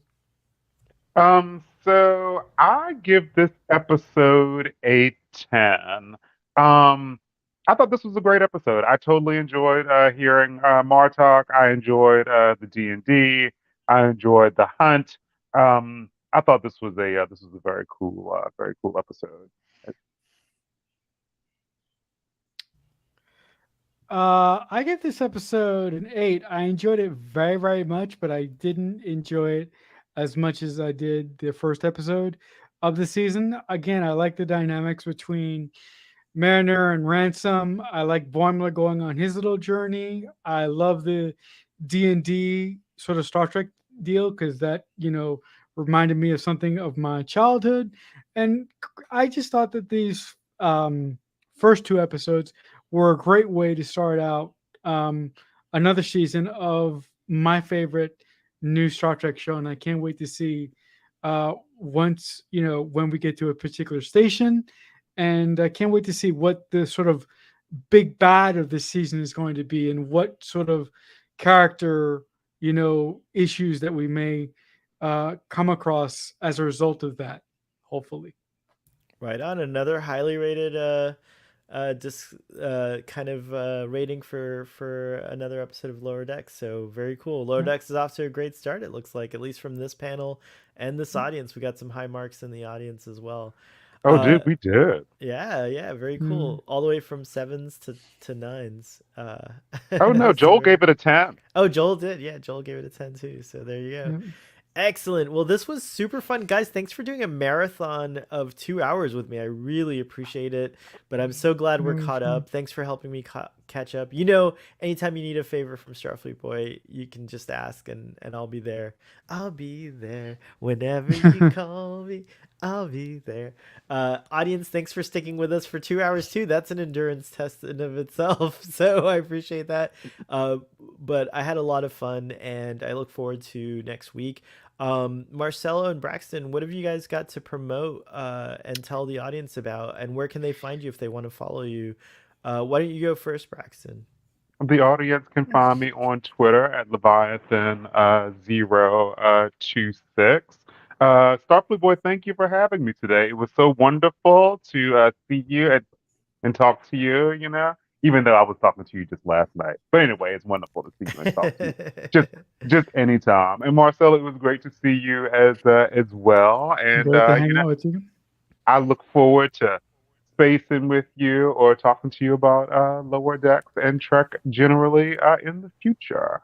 Thank you. It was so much fun. And what Braxton is referring to, for anyone who wants to check it out, is Starfleet Boy After Dark has returned on our new time slot, which is Saturday nights around somewhere around after 9. How Uh, did you not tell me this? I Oh no, did. well we kind of did, I but did. I you did. didn't tell me about this after dark thing. You told me about this thing that we're gonna. Well, I'll get off. Oh, okay, okay. Well, yeah, we'll I'll deal talk with about it. the logistics when we get off line here. But Yeah. last night we I got my Galadriel fix, or my Galadriel spot as I'm calling it, from our Lord of the Rings Rings of Power discussion. It is naughty discussion, so if you're easily kind of triggered by kind of naughty discussion and naughty words and bad words and stuff like that, please don't tune in. But, but especially, I don't know, Fathery last night was on a special level. He might be like, we got to re-record that. No, he was fine. There was really nothing bad. But then we did a watch along of Zardos, which is a movie that I like. Both Jay and Joel stuck around with us last night to watch Oh, Zardos. One of them loved it and enjoys it, and the other totally hated the film but enjoyed our watch along nonetheless. So wait, Marcelo, you know Zardos, right? Have you ever uh seen huh. Zardos? Uh huh. Why do you think I didn't show up last time? Oh, that's why. I just, Others I opted out. Ruben promised myself. graciously opted out, and so did Braxton. So we did dwindle down to just Oh, me, PJ, and Fathery. So yeah. So check out that. We're excited to come back, but we will be very Lord of the Rings, Rings of Power focused in the future. So I'll make sure not to send Fathery an invite because he's not watching it until after we're done talking about Lord of the Rings. But I could have gone on for 2 or 3 hours about Lord of the Rings. So if you guys want to talk for that long about the new Lord of the Rings show, tune in every Friday. We'll try to keep it a little bit closer to PG-13 because I know that there's a lot of folks that do love talking about the Lord of the Rings. So yeah, that's gonna be our Saturday routine with Starfleet Boy After Dark, and then we're gonna do fun watch-alongs and the usual shenanigans that you guys come to have enjoyed apparently. So, anyways, thank you so much, guys. Tune in just an hour over on Trek Central and watch me, Father, and Dom talk about Star Trek, the latest and greatest. There's a lot of news. We got to talk about Star Trek Day, which is coming up just in 4 days from now, which is On the insane. 8th. Oh, yeah. Yeah, it's gonna be nuts. Are you guys excited about Star Trek Day? Oh, yeah, it's yeah, of good. course, dude. I'm I'm super excited to excited. see, Gonna be like, fun. to hear, like, about the shows and, like, Trailer. Yep, where they are in their production. Like, maybe we'll see some trailers, like, yeah, it's super exciting. absolutely. There's so much track that It's is on the horizon. So it's going to be And interesting to hear about it. it's a wild day because it's also Disney Day that day, so we're gonna get a crazy amount of announcements Oh yeah, that's that right. day. It's D23 that day. Yeah. And for those of us who are techies and Apple nerds, the day before is Apple's big event. So I don't know what I'm gonna do with Wednesday? myself. Yeah, Wednesday's Apple's Yeah, it's the big event. keynote. So yeah, I don't know what I'm gonna do with myself next week, but I'll try. It's gonna be a hustle, guys. It's gonna be a hustle. But I'll be just Right. for Star Trek Day for those announcements. I'll be doing something new, which I've never done. Is streaming, live streaming on Trek Central. I think with Jack and maybe Dom, um, or maybe with Dom and someone else. We'll be covering the panels and like the event live and just doing a commentary on it. So if you guys want to come hang out and hear us nerd out about it, and you can, those are cool things because you can come in and out. Like obviously, like a lot of people are going to want to really tune in to certain things that they really love, but in between you can come and hang out with us, and or lower the volume on your YouTube when you're listening to the panels. But yeah, it's gonna be exciting to do that. I've never done that before, so I will. You guys will get to see how that goes down. So come and tune in on Thursday over at Trek Central. And then Father is going to be doing a stream as well. That there's a lot of streams, so there's going to be a lot of options. But it's going to be fun nonetheless. As Braxton, you said, it is a day of Star Trek, right? Like hmm it's going to hmm be so Starfleet nuts. boy, you did thinking about new things. You did a really good job on the Picard fleet videos the last 2 weeks on Thank Trek Central, dude. I you. really enjoyed them. Thank you. Thanks for reminding me. Yes, I had the privilege to do some narrations, and I hope to do some more of them. I feel like I'm going to get better as I go along. And like obviously we're our own worst critics, but I appreciate that you watched those and thought that they were good. Thank you so much. Yay! All right, folks. If there's nothing else, we're gonna sign off. Live long and prosper, and we will see you next time. Thank you so much for joining us.